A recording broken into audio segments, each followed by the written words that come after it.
இந்த தீய சக்தி ஆட்சி முடிஞ்சு பொட்டிக்குள்ளே போனதுலேருந்து என்னென்னமோ பண்ணுறாங்க, இது ஏதோ பேசுகிறாங்க, சோஃபாங்கிறாங்க, வாஷிங் மிஷினுங்கிறாங்க.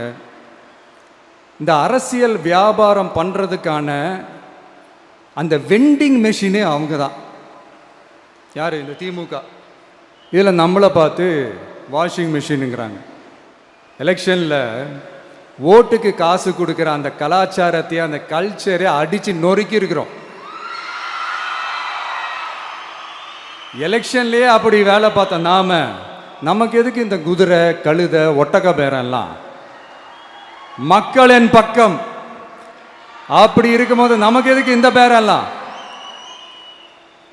இந்த திருட்டு திமுக ஆட்சியை வச்சுக்கிட்டு ஊரடிச்சு ஒலையில போட்டு இந்த கொள்ளையை அடிச்சதுனால தான் உங்க கரூர் கம்பெனி ஓனர் ஒருத்தர் எங்க எங்க இருக்காருன்னே தெரியாம ஓடு ஓடு ஓடு ஓடு ஓடு ஓடு ஓடு ஓடு வராம் பாரு வேட்டக்காரன் ஓடினே இருக்கிறாரு. இன்னொருத்தர் ஃபாரின்ல போய் ஒளிஞ்சுக்கிட்டார். ஃபாரின் ஸ்டாலின் சார்ன்னு நினைச்சிட போறீங்க. அவர் இல்லை. எனக்கு எப்பவுமே ஸ்டாலின் சார் மேல ஒரு தனி பாசம் ஒன்று உண்டு. அவர் கிடையாது, இவர் வேற. சிங்கப்பூருக்கு செக்கப்புக்கு போனார்ல அவரு. இன்னும் தோண்ட தோண்ட எத்தனை பேர் மாட்ட போறாங்களோ தெரியல.